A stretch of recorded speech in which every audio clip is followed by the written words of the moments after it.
Hello and नमस्कार मित्रों, मैं विजय। स्वागत है आपका हमारे यूट्यूब चैनल मैथ अटैक में। आज का हमारा टॉपिक है वृत्त आलेख या पाई चार्ट। तो कल हमने पढ़ा था कि जो बारंबारता सारणी क्या होती हैं, वर्गीकृत बारंबारता बंटन क्या होते हैं, और उसमें हमने देखा कि एक रेखा, एक चित्र या एक दंड आलेख या फिर द्विदंड आलेख, और उसके बाद हमने आयत चित्र के बारे में पढ़ा कि कैसे हम आंकड़ों को इन विभिन्न आलेखों में दर्शाते हैं। तो आज हम क्या है, वृत्त आलेख के बारे में पढ़ेंगे कि जो आंकड़े हैं उनको वृत्त आलेख में कैसे दर्शाते हैं। तो वीडियो शुरू करने से पहले यदि आप चैनल पर नए हैं और चैनल को सब्सक्राइब नहीं किया है तो फटाफट चैनल को सब्सक्राइब कीजिए और उसके सामने जो बेल आइकन है उसको दबाइए ताकि आने वाले सभी नए वीडियो की नोटिफिकेशन आप तक पहुंचे। तो चलिए वीडियो को शुरू करते हैं। तो यहाँ पे आप देख सकते हैं हमारे पास दो वृत्त दिखाई दे रहे हैं। इन दोनों वृत्त में कुछ आंकड़े दिखाए गए हैं कि यहाँ पे आप देख सकते हैं कि एक दिन में एक बच्चे द्वारा व्यतीत किया गया समय वो घंटों में दिया गया है। तो यहाँ पे आप देख सकते हैं ये जो त्रिज्याखंड है, ये जो त्रिज्याखंड है वो विभिन्न क्रियाकलापों को दर्शा रहा है। अलग अलग त्रिज्याखंड अलग अलग क्रियाकलापों को दर्शाया गया है। तो जहाँ यहाँ पे देख सकते हैं कि बच्चा 8 घंटे क्या है सोने का कार्य करता है, 6 घंटे वो स्कूल में जाने का कार्य करता है, इसी प्रकार 3 घंटे वो खेल में व्यतीत करता है और 4 घंटे वो गृह कार्य में व्यतीत करता है और 3 घंटे अन्य कार्य करता है। तो यहाँ पे ये जो वृत्त है इसके अंदर विभिन्न प्रकार के बच्चे द्वारा किए गए क्रियाकलापों को दर्शाया गया है। तो इस प्रकार का जो निरूपण है उसको बोलते हैं वृत्त आलेख। इसी प्रकार हमारे पास दूसरा एक वृत्त दिया गया है जिसमें एक कस्बे में व्यक्तियों के आयु समूह है कि कोई मान लीजिए सिटी है, उसके अंदर जो आयु का ग्रुप है कि 0 से लेके 14 का एक वर्गीकरण है और उसमें 30,000 आदमी हैं। इसी प्रकार जो 60 वर्ष या उससे अधिक के जो आदमी हैं वो 20,000 हैं और 15 से 60 वर्ष के आयु के आदमी कितने हैं, 50,000 हैं। तो यहाँ पे आप देख सकते हैं ये सब ही क्या है, अलग अलग त्रिज्याखंडों में इनको दर्शाया गया है। तो सबसे ज़्यादा आप देख सकते हैं ये जो अर्धवर्त है इसमें सबसे ज़्यादा ये व्यक्ति हैं। इसी प्रकार ये वाला जो एज ग्रुप है 0 से 14 वर्ष, इसमें क्या है उससे कम है और सबसे कम है ये जो लास्ट वाला 60 वर्ष या उससे अधिक के जो व्यक्ति हैं। तो इस प्रकार का जो निरूपण है उनको बोलते हैं वृत्त आलेख या पाई चार्ट। तो यहाँ देखिए ये निरूपण वृत्त आलेख या सर्कल ग्राफ्स कहलाते हैं। एक वृत्त आलेख एक संपूर्ण और उसके भागों में संबंध दर्शाता है। ये बात बहुत इम्पोर्टेंट है, आपको ये नोट करनी है कि जो एक वृत्त आलेख है वो क्या है, एक संपूर्ण होता है। किसी भी व्यक्ति द्वारा किए गए क्रियाकलाप या कोई भी आंकड़े हम इकट्ठे करते हैं तो जो संपूर्ण आंकड़े हैं वो एक वृत्त में विभिन्न प्रकार के जो प्रविष्टियां हैं उनको दर्शाने के लिए जो वृत्त है वो संपूर्ण होता है और उसमें जो भाग हैं उनके बीच में जो संबंध है वो वृत्त आलेख दर्शाता है। यहाँ संपूर्ण वृत्त को त्रिज्याखंडों में विभाजित किया गया है। जैसा कि आपने ऊपर जो आकृति दी गई थी उसमें देखा था कि जो त्रिज्याखंड हैं उनमें वृत्त को विभाजित किया गया था और उन त्रिज्याखंडों में विभिन्न प्रकार की जो प्रविष्टियां थी उन्हीं प्रविष्टियों को क्या है अलग अलग जोड़ जोड़ के एक पूरा वृत्त बनाया गया था। प्रत्येक त्रिज्याखंड का साइज या आमाप उसके द्वारा निरूपित क्रियाकलाप या सूचना के समानुपाती होता है। तो यहाँ पे आप देखा था कि जितना ज़्यादा बड़ा त्रिज्याखंड उतनी ही उसके जो प्रविष्टियाँ हैं उसकी अधिकता होती थी। तो यहाँ पे जो त्रिज्याखंड का जो साइज है या उसका जो आमाप है वो क्या होता है, सूचना के समानुपाती होता है। जो सूचना होती है उसके समान अनुपाती, मतलब समान अनुपात में होता है। तो जितना बड़ा त्रिज्याखंड उतनी ही बड़ी सूचना, तो उनका अनुपात क्या है, त्रिज्याखंड के अनुपात के समान रहता है। उदाहरण के लिए हमारे पास दिए गए हैं कि जो सोने की क्रिया में व्यतीत किए घंटों में त्रिज्याखंड का अनुपातिक भाग। तो यहाँ पे क्या है, सोने के घंटों की संख्या है और जो यहाँ पे ये क्या है उसका अंश है और यहाँ पे ये क्या है संपूर्ण भाग है। तो ये क्या है, अंश है, अंश, और ये जो चीज़ है ये क्या है, संपूर्ण है, संपूर्ण। तो अंश क्या है कि 8 घंटे वो क्या है, सोने का कार्य करता है, और पूर्ण क्या है, 24। तो यहाँ पे 8/24, तो 8 एकम 8, 8×3 = 24। तो यहाँ पे 1/3 जो है वो क्या है, अनुपात आ गया। अब ये जो अनुपात है इसको समानुपात में लिखना है, त्रिज्याखंड के समानुपात में, क्योंकि ये जो कार्य आया है, ये जो क्रियाकलाप है, ये एक भिन्न के रूप में है। अब इसी भिन्न को क्या है, त्रिज्याखंड के समानुपात में निकालना है। तो वो कैसे निकालेंगे, यहाँ पे आप देख सकते हैं इस त्रिज्याखंड को पूरे वर्त के 1/3वें भाग के रूप में खींचा गया है। तो यहाँ पे ये 1/3 है, इसको हमें यदि वर्त में दर्शाना है तो जो वर्त का 1/3 हिस्सा है वो क्या होगा, सोने के घंटों का त्रिज्याखंड होगा। तो यहाँ पे इसी प्रकार स्कूल में व्यतीत किए गए त्रिज्याखंड का अनुपातिक भाग आप देख सकते हैं, स्कूल में उसने 6 घंटे व्यतीत किए और संपूर्ण दिन 24 घंटे का होता है। तो यहाँ पे 24, तो 6 एकम 6, 6×4 = 24। तो यहाँ पे जो अनुपात आ गया वो आ गया 1/4। तो ये मान लीजिए हमारा एक वर्त है, तो उसका जो तीसरा भाग है, जो तीसरा जो भाग है वो क्या होगा, 1/3। और जो वर्त का 1/4 भाग है, तो यहाँ पे आप देख सकते हैं 1/4 भाग, ये इसका 1/4 भाग हो जाएगा। तो जो बच गया जो ये त्रिज्याखंड, ये क्या है, अन्य क्रियाकलापों के लिए यूज हो जाएगा, जैसे कि खेल के लिए है, अन्य कार्यों के लिए है। तो इस प्रकार क्या है, हम इस विभिन्न क्रियाकलापों के जो आंकड़े हमारे पास हैं उनको हम एक वर्त के अंदर उनको दर्शा सकते हैं। तो यदि हमें यही चीज़ अच्छे से लिखनी है तो हम उसको कैसे करेंगे, यहाँ पे जो आप देख सकते हैं 1/3 है, तो 1/3 को वर्त के रूप में कैसे लिखेंगे। तो वर्त का जो संपूर्ण जो भाग है वो कितना होता है, वो होता है 360 डिग्री। जो वर्त में जो त्रिज्याखंड का जो वर्त में जो पूरा कोण है, संपूर्ण कोण, वो कितने होता है, 360 डिग्री। अब 360 डिग्री का हमें क्या करना है, तीसरा हिस्सा करना है। तो यहाँ पे हम जब इसको काटेंगे तो ये क्या होगा, 120 डिग्री। तो जो 120 डिग्री 360 में वो क्या है, सोने का कार्य करता है। तो यहाँ पे आप देख सकते हैं, हमें यदि इसको 120 डिग्री को वर्त में लिखना होगा तो हमें क्या है, पहले कोई वर्त खींचना होगा। तो ये हमने एक वर्त खींचा, उसमें क्या है, ये 0 जो है, ये O, ये उसका सेंटर है। तो हम क्या है, इसमें कोई भी एक त्रिज्या खींच लेंगे, मान लीजिए ये त्रिज्या खींच ली। अब हमें क्या है, वर्त में 1/3 हिस्सा दिखाना है। तो वो कैसे दिखाएंगे, 360 का हम क्या कर देंगे, तीसरा हिस्सा करेंगे। तो यहाँ पे हमारे पास 120 डिग्री आएगा।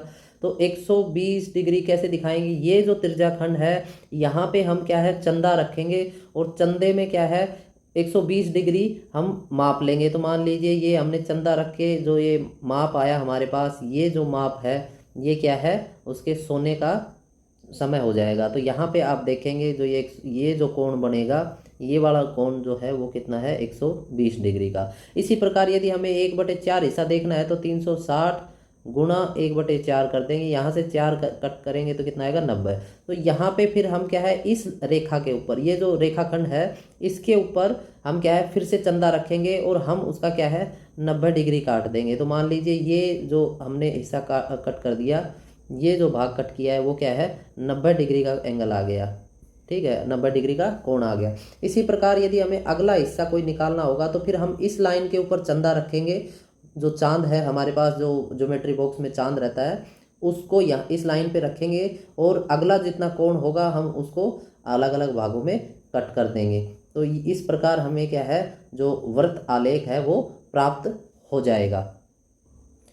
जब आप इन अलग अलग क्रियाकलापों के जो कोण हैं उनको जोड़ेंगे तो वो हमें एक योग जो प्राप्त होगा वो क्या है, जो संपूर्ण है वो प्राप्त होगा। मान लीजिए हमारे पास जो एंगल था वो एक आया 120 डिग्री का, दूसरा आया हमारे पास 90 डिग्री का, जो तीसरा कोई एक और कोण है वो आया मान लीजिए 60 डिग्री का, चौथा हमारे पास आ गया मान लीजिए 45 डिग्री का, और पांचवा आ गया 45 डिग्री का। तो जब आप इन सब को क्या है, जोड़ेंगे तो हमारे पास वो संपूर्ण आना चाहिए। संपूर्ण मतलब जो हमारे पास वर्त का जो संपूर्ण कोण होता है वो 360 डिग्री आना चाहिए। इसी प्रकार यदि इसके जो हम भिन्न है, मान लीजिए हमारे पास जो भिन्न आई थी 1/3, 1/4, 1/6, 1/8, 1/8, ये जो भिन्न है, जब आप इनको जोड़ेंगे, सभी को जोड़ेंगे तो हमें क्या है, एक मिलना चाहिए, ये क्या है, 1 के बराबर आनी चाहिए, मतलब जो संपूर्ण है 1, क्योंकि ये क्या है,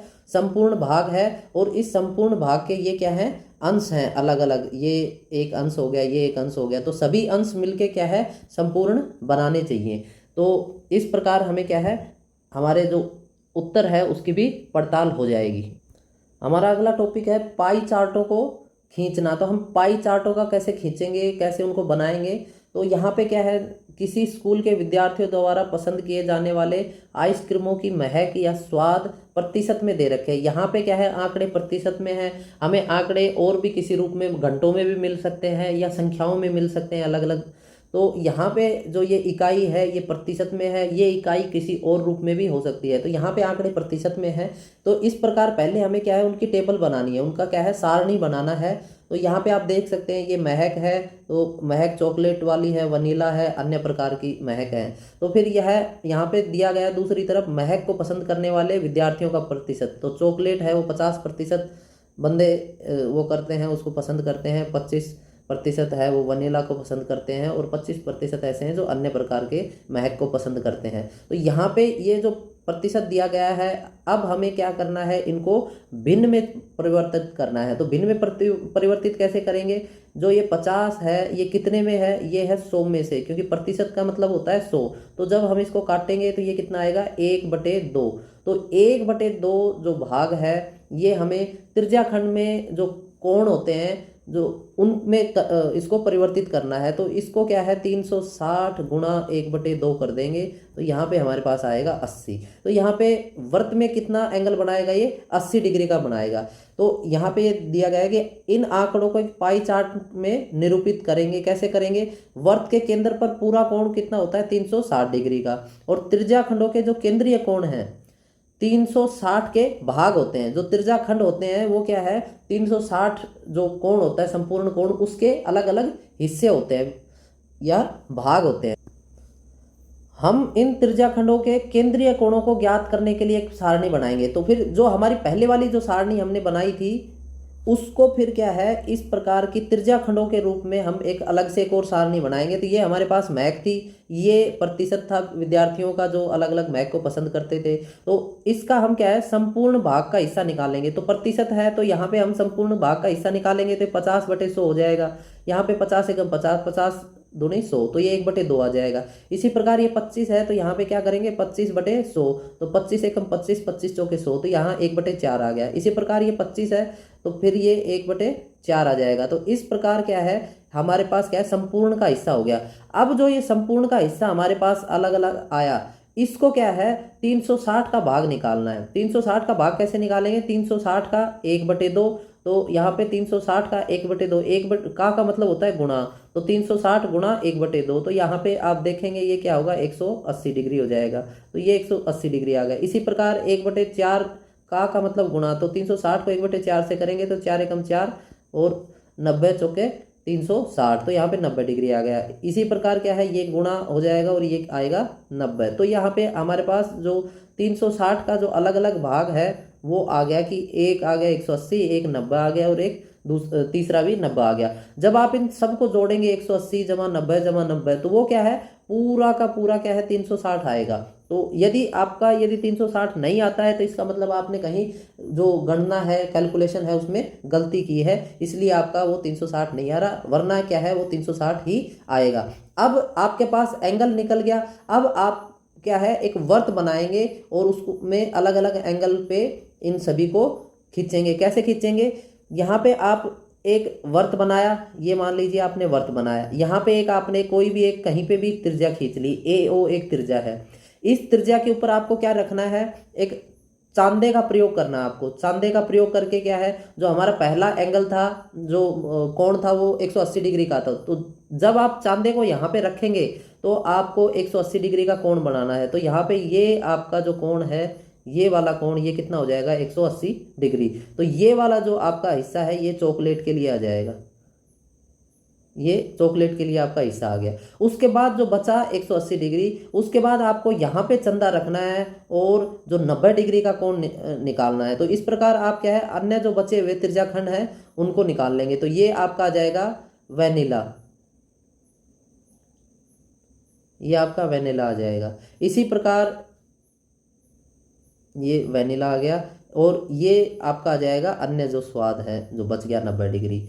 यहाँ पे आपने एक 90 डिग्री कट कर दिया, तो ये जो बच गया ये भी 90 डिग्री का कोण बच जाएगा। तो इस प्रकार आप बचे हुए त्रिज्याखंडों को भी अंकित कर सकते हैं। तो इस प्रकार आपको सभी जो प्रश्नावली के सवाल है उनको हल करना है।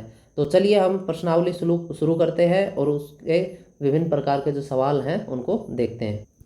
हमारा पहला सवाल है, किसी शहर के युवा व्यक्तियों के एक समूह का यह जानने के लिए एक सर्वे किया गया कि वे किस प्रकार का संगीत पसंद करते हैं। इनमें से प्राप्त आंकड़ों को संलग्न पाई चार्ट में दर्शाया गया है। इस वाले पाई चार्ट में हमें दर्शाया गया है। इस पाई चार्ट में निम्नलिखित प्रश्नों के उत्तर दीजिए। तो यहाँ पे पहला सवाल है, 20 व्यक्ति शास्त्रीय संगीत पसंद करते हैं, तो कुल कितने युवा व्यक्तियों का सर्वे किया गया। यहाँ पे हमें क्या निकालना है, कुल व्यक्तियों की संख्या निकालनी है। हमारे पास 20 जो व्यक्ति हैं वो शास्त्रीय संगीत पसंद करते हैं। तो यहाँ पे जो पाई चार्ट में देख सकते हैं कि 10% लोग क्या है, शास्त्रीय संगीत पसंद करते हैं। तो ये जो 10% है ये किस में है, ये 100 में से दिया गया है। जो 100 है उसका 10% है। तो 100% यदि शास्त्रीय संगीत पसंद करते हैं तो कुल संख्या क्या होगी, कुल युवा व्यक्तियों की संख्या वो कितनी होगी, 100%, मतलब 100। यहाँ पे ये 10% है तो क्या होगा 100, क्योंकि ये 100 में से क्या है 10 है। और यदि 1% होगा तो कितना होगा, 100/10। और यहाँ पे हमारे पास 20 दिया हुआ है, 20 व्यक्ति हैं तो कितना होगा, 100/10 गुणा 20। तो यहाँ पे 1 0 से 1 0 कट जाएगी। तो हमारे पास टोटल जो व्यक्ति हैं, युवा व्यक्ति, वो कितने आ जाएंगे, 200। तो इस प्रकार हमारा जो पहला सवाल है उसका हमें उत्तर मिल गया, वो कितना है, 200 युवा व्यक्ति। अगला सवाल देखते हैं। अगला है, किस प्रकार का संगीत सबसे अधिक व्यक्तियों द्वारा पसंद किया जाता है।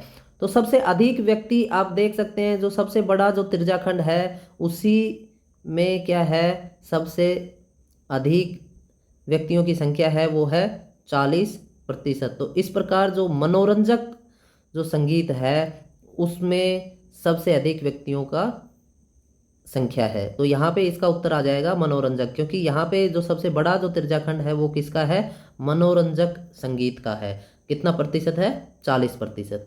अगला है, यदि कोई कैसेट कंपनी 1000 CD बनाए तो वह प्रत्येक प्रकार की कितनी CD बनाएगी।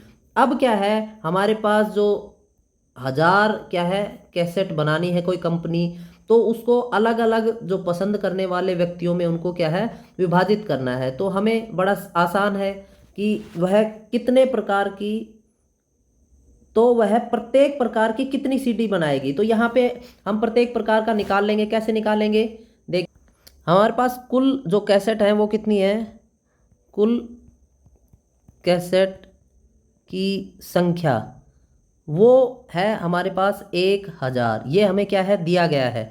तो यहाँ पे क्या है, लोक शास्त्रीय जो कैसेट है उसकी संख्या क्या होगी, यहाँ पे हमें कितना दे रखा है, 30। तो 30/100 और गुणा क्या करेंगे, 1000। तो यहाँ पे आप देख सकते हैं 2 0 से 2 0 कैंसिल, तो हमारे पास कितनी कैसेट होंगी, 300 कैसेट जो होंगी वो लोक संगीत की होंगी। इसी प्रकार हम क्या करेंगे, 40/100 गुणा 1000। तो यहाँ पे 2 0 से 2 0 कैंसिल, ये कितना हो जाएगा, 400। तो हमारे पास मनोरंजक जो कैसेट है उसकी संख्या हो जाएगी 400। इसी प्रकार इसकी संख्या आ जाएगी 200 और इसकी संख्या आएगी 100। जब आप इन सब को जोड़ेंगे तो टोटल जो कैसेट है, कुल कैसेटों की संख्या आ जाएगी हमारे पास 1000। तो इस प्रकार हम क्या है, इस वृत्त आलेख की सहायता से हम ये जो सवाल हैं इनको हल कर सकते हैं। अगला सवाल देखते हैं, सवाल नंबर 2। 360 व्यक्तियों के एक समूह से 3 ऋतुओं वर्षा, सर्दी और गर्मी में से अपनी मनपसंद ऋतु के लिए मतदान करने को कहा गया। तो टोटल जो व्यक्तियों की संख्या है वो है 360। और इनको क्या है, 3 सीजन है, 3 ऋतुएं हैं, वर्षा, सर्दी और गर्मी। इन तीनों ऋतुओं में से सबको कहा गया है कि वही पता करो, आप बताओ सब लोग किस किस को क्या क्या कौन सी ऋतु पसंद है। तो यहाँ पे 90 व्यक्ति हैं वो गर्मी को पसंद करते हैं, 120 व्यक्ति हैं वो वर्षा ऋतु को पसंद करते हैं, और जो 150 या 150 जो व्यक्ति हैं वो क्या है, शीत ऋतु को पसंद करते हैं। तो यहाँ पे हमारे पास क्या है, जब आप इनको टोटल जोड़ेंगे तो हमारे पास कितना होगा, 360 यहाँ पे आ जाएगा। अब हमें क्या करना है आगे, इनसे प्राप्त आंकड़ों को संलग्न चित्र में दर्शाया गया है। ये जो डायग्राम है इसमें दिखाया गया है। किस ऋतु को सबसे अधिक मत मिले, तो हम बता सकते हैं किस ऋतु को सबसे अधिक मत मिले, जहां पे जिसकी संख्या ज्यादा है, और ज्यादा किसकी है, 150 की। तो इस प्रकार क्या है, शीत ऋतु को क्या है, सबसे अधिक अंक मिलेंगे। अगला पूछ रहा है, प्रत्येक त्रिज्याखंड का केंद्रीय कोण ज्ञात कीजिए। तो हम क्या है, केंद्रीय कोण यहाँ पे निकाल लेंगे। कैसे निकालेंगे, यहाँ पे हम क्या है, संपूर्ण भाग निकालेंगे। हम एक टेबल क्या है, ये टेबल इधर बनेगी, इस तरफ ये एक टेबल बनेगी, ये वाला जो हिस्सा है। तो मैं यहाँ पे जगह नहीं है इसलिए इस तरह बना रहा हूँ। यहाँ पे हम लिख देंगे संपूर्ण भाग। यहाँ पे संपूर्ण भाग क्या करेंगे, यहाँ पे ये जो टोटल संख्या है वो कितनी है, 360। तो यहाँ पे क्या है, 90/360 गुणा कितना होगा, सॉरी 90/360। तो यहाँ क्योंकि यहाँ पे अंश कितना है 90 और संपूर्ण कितना है 360, तो यहाँ पे 90/360, तो इसको कट कर देंगे तो कितना आएगा, 9 चौक 36। तो यहाँ पे ये आएगा 1/4। तो यहाँ पे ये संख्या आ गई 1/4। इसी प्रकार इसको करेंगे, ये 120/360, तो यहाँ पे कितना आएगा 1/3। इसी प्रकार इसको यदि भिन्न में परिवर्तित करेंगे तो वो कितना आएगा, ये आएगा 5/12। तो इस प्रकार हमारे पास क्या आ गया, ये संपूर्ण का भाग आ गया, ये आ गया 1/3 और ये आ गया 5/12। अब हमें क्या करना है, एक और यहाँ पे कॉलम ऐड करना है इसमें, और उसमें लिखेंगे 360 का भाग। तो यहाँ पे 360 का भाग निकालेंगे तो हमारे पास कितना आएगा, 360 गुणा 1/4। तो यहाँ पे करेंगे तो ये कितना आ जाएगा, 90। और यहाँ पे उसी प्रकार ये 120 डिग्री का आ जाएगा, और ये कितना आएगा, 150 डिग्री का। तो हमारे पास क्या है, ये जो आंकड़े हैं ये किस में आ गए, कोण में आ गए। अब हम क्या है, इसको पाई चार्ट यानी कि वर्त आलेख में दिखा देंगे। कैसे, वो हमने पिछले जो सवाल था, सवाल नंबर 1, उसमें देखा है, और जो हमारा प्रश्नावली था उसके जो इंट्रोडक्शन में हमने देखा था कि कैसे वर्त आलेख निकालते हैं। तो हमारा अगला जो सवाल है, सवाल नंबर 3, ये सेम जो हमारा पहला सवाल है और दूसरा सवाल है उसी के जैसा है। आप इसको निकाल सकते हैं। यहाँ पे हमें त्रिज्याखंडों का अनुपातिक भाग ज्ञात करना है। तो यहाँ पे उदाहरण दे रखा है कि कैसे उनका अनुपात निकालना है। इसको क्या है, 18 को 36 से भाग दे देंगे तो उनका अनुपात निकल जाएगा। और उसके बाद क्या करना है, इसे प्रत्येक इसे प्रयोग करते हुए संगत कोण ज्ञात कीजिए। तो जैसा हमने सवाल नंबर 2 में संगत कोण ज्ञात किया था, उसी से हम क्या है, इसको संगत कोण ज्ञात कर लेंगे। जैसे 1/2 है, 1/2, तो इसका संगत कोण क्या होगा, 360 से क्या है गुणा कर देंगे तो यहाँ आएगा 180 डिग्री। इसी प्रकार क्या है, सभी का क्या है संगत कोण निकाल देंगे। इसका कितना आएगा, 90 डिग्री, इसका आएगा 60 डिग्री, इसका 30 डिग्री। तो हमारा तीसरा जो सवाल है सवाल नंबर 2 के जैसा ही है। हम अगले सवाल नंबर 4 की तरफ आगे बढ़ते हैं।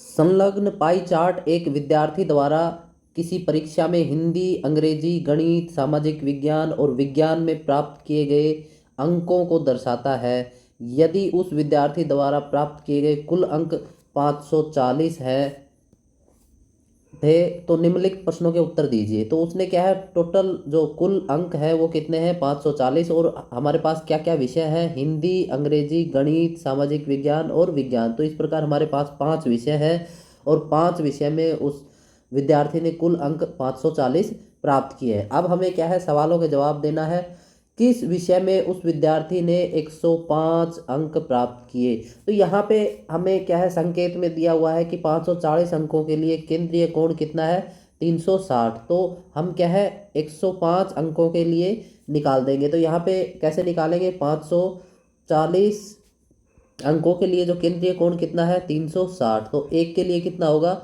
वो होगा 360 बटे 540। तो यहाँ पे हम किसके लिए निकाल लेंगे, 105 अंकों के लिए निकालेंगे, तो वो कितना होगा 360 बटे 540 और गुणा 105। तो यहाँ पे हम इसको क्या है कट कर देंगे, 9 चौक 36, 10 से 10 कट हो जाएगा, 9 चौक 36, और यहाँ पे ये आएगा 9 छिक 54, यहाँ पे ये आ गया, फिर 2 से कट कर देंगे तो ये 2 और ये 3, तो यहाँ पे क्या है 2/3, यहाँ से 3 एकम 3 और 3 से ये कट जाएगा, 3 तिये 9 और 3 पंजे 15, तो 35 ये हो जाएगा। तो यहाँ पे ये 35 दूनी 70, तो जो आएगा वो कितना आएगा 70 डिग्री का। तो आप देख सकते हैं 70 डिग्री का कोण किस में है, 70 डिग्री का कोण है हिंदी के लिए। तो जो पहले का जो उत्तर होगा किस विषय के में उस विद्यार्थी ने 105 अंक प्राप्त किए, वो किस में किए, हिंदी में। इस प्रकार दूसरा जो सवाल है, उस विद्यार्थी ने गणित में हिंदी से कितने अधिक अंक प्राप्त किए। तो यहाँ पे क्या है, हम जो गणित में उसने कितने अंक प्राप्त किए उसका निकाल लेंगे। यहाँ पे आप देख सकते हैं जो ये है 90 डिग्री का जो कोण है वो गणित में है, तो ये क्या है 90 डिग्री का जो कोण है, तो 360 में उसने कितने अंक का कोण बनाया, 90 डिग्री का। तो एक में कितने बनाएगा, 90 बटे 360। तो यहाँ पे हम क्या है 540 के लिए निकाल लेंगे, वो कितना आएगा 90 बटे 360 गुणा 540। तो यहाँ पे 90 एकम 90, 90 चौके ये होगा 360, और 4 को यहाँ से काट देंगे, 4 एकम 4, और ये आएगा 1, फिर आएगा 4 तिये 12, फिर आएगा 4 पंजे 15, तो ये क्या है 135। तो यहाँ पे उसने गणित में उसने कितना अंक प्राप्त किया, 135। यहाँ पे हिंदी दूसरा क्या है, उस विद्यार्थी हिंदी से कितने अधिक अंक प्राप्त किए। तो हमारे पास हिंदी में जो अंक आए थे वो कितने आए थे, हमारे पास 105। यहाँ पे हिंदी में जो उसने हमने जो पहला सवाल निकाला था उसमें आया था 105, तो यहाँ पे ये कितने अंक प्राप्त हो जाएंगे, कितने अधिक, तो ये हो जाएंगे 135 घटा 105, तो ये हमारे पास कितना आएगा, ये हमारे पास आएगा 30। तो या उसने कितने अधिक अंक प्राप्त किए, 30 अंक अधिक प्राप्त किए गणित में हिंदी से। जो तीसरा है, जांच कीजिए कि क्या सामाजिक विज्ञान और गणित में प्राप्त किए गए अंकों का योग विज्ञान और हिंदी में प्राप्त किए गए अंकों के योग से अधिक है। यहाँ पे हमें संकेत दे रखा है कि केवल केंद्रीय कोणों पर ध्यान दीजिए, तो यहाँ पे हम क्या है केंद्रीय कोणों पर ध्यान देंगे। तो केंद्रीय कोण सामाजिक विज्ञान और गणित का जो केंद्रीय कोण है वो होगा 90 जमा 65। यहाँ पे आप देख सकते हैं जो गणित में है वो 90 है और सामाजिक अध्ययन में कितना है 65। तो हम क्या है इन दोनों को जोड़ देंगे, जोड़ेंगे तो ये कितना आएगा, ये आएगा 155 डिग्री। इस प्रकार क्या है विज्ञान और हिंदी में प्राप्त, तो विज्ञान और हिंदी में कितने उसने वो किए, ये विज्ञान में आ गया 80 और हिंदी में आ गया 70। तो यहाँ पे हम देख सकते हैं ये होगा 150। तो यहाँ पे हमें ये जांच करना है कि क्या अधिक है। तो हम देख सकते हैं कि यहाँ पे ये जो त्रिज्याखंड का कोण बन रहा है इन दोनों में वो बन रहा है 150 डिग्री का, और जो इन दोनों में जो त्रिज्याखंडों का जो योग कोण बन रहा है वो कितना बन रहा है 155 का। तो हाँ ये सामाजिक विज्ञान और गणित में जो प्राप्त किए गए अंकों का योग विज्ञान और हिंदी में प्राप्त किए अंकों के योग से अधिक है। तो इस प्रकार हमारा चौथा जो सवाल है वो हल हो जाएगा। अगला सवाल है सवाल नंबर 5। किसी छात्रावास में विभिन्न भाषाएं बोलने वाले विद्यार्थियों की संख्या नीचे दी गई है। इन आंकड़ों को एक पाई चार्ट द्वारा प्रदर्शित कीजिए। तो यहाँ पे क्या है हमारे पास दे रखा है कि हमारे पास विद्यार्थियों की संख्या दे रखी है और अलग अलग भाषाएं दे रखी हैं और उनका जो योग है वो कितना है 72। तो यहाँ पे विद्यार्थियों की संख्या कितनी है 72। तो हम क्या है एक यहाँ पे पाई चार्ट बनाएंगे, सारणी बनाएंगे, और सारणी में मान लीजिए यहाँ पे हम लिखेंगे हमारे पास कौन कौन सी भाषा है। तो यहाँ पे भाषा लिख देंगे हिंदी, दूसरी जो भाषा है वो है अंग्रेजी, तीसरी जो भाषा है वो है मराठी, चौथी जो भाषा है वो है तमिल, पांचवी जो भाषा है वो है बंगाली, और इस प्रकार जो छठी हमारे पास कितनी है, 5 ही भाषाएं, 1 2 3 4 5। तो हमारे पास क्या है, 5 भाषाएं हैं। अब हम क्या है, इन यहाँ पे क्या है, विद्यार्थियों की संख्या लिख देंगे, विद्यार्थियों की संख्या। तो यहाँ पे हमारे पास हिंदी के लिए 40 हैं, अंग्रेजी के लिए 12, मराठी के लिए 9, तमिल के लिए 7 और बंगाली के लिए 40। और ये जो कुल है, कुल योग कितना है, वो है 72। उसके बाद हम क्या करेंगे, इसका जो 72 में या 72 का भाग निकाल लेंगे, मतलब संपूर्ण का भाग, 72 का भाग, या फिर यहाँ पे लिख सकते हैं संपूर्ण का भाग, संपूर्ण का भाग। तो संपूर्ण का भाग कैसे निकालेंगे, यहाँ पे 40/72, वो हमारे पास कुछ आ जाएगा, यहाँ पे 12/72 वो आएगा, 12 एकम 12, 12 ठीक है 72, तो ये आ जाएगा 1/6। इसी प्रकार ये 9/72 आएगा, तो वो कितना होगा, 9 तो ये 1/8 आ जाएगा, यहाँ पे 7/72 हो जाएगा, और ये होगा 4/72। तो 4 एकम 4 और 4 3 2 8, तो ये होगा 18 चौके 72। तो ये कितना होगा, 1/18। तो इस प्रकार क्या है, यहाँ पे हमारे पास संपूर्ण का भाग आ जाएगा। उसके बाद हम क्या निकालेंगे, 360 का भाग। तो यहाँ पे क्या है, अलग अलग यहाँ पे हमारे पास कोण आ जाएगा, और उन कोणों के आधार पर फिर हम क्या करेंगे, कोई एक वर्त खींच लेंगे। मान लीजिए ये कोई वर्त है, उसका एक हम सेंटर लेंगे, उसकी एक त्रिज्या लेंगे, यहाँ पे एक चंदा रखेंगे, और जो हमारे पास मान आएगा उतने उतने डिग्री का हम क्या है, यहाँ पे इसको एंगल या कोण बना देंगे। तो इस प्रकार हमारे पास जो पाई चार्ट तैयार हो जाएगा। इन आंकड़ों को एक पाई चार्ट द्वारा प्रदर्शित कीजिए। तो हम क्या है, इस पाई चार्ट को आंकड़ों में प्रदर्शित कर देंगे। तो आशा है कि आपको ये प्रश्नावली अच्छी तरह से समझ में आ गई होगी। यदि आपको इस प्रश्नावली से जुड़े किसी भी प्रकार के सवाल हैं तो आप हमें कमेंट बॉक्स में पूछ सकते हैं।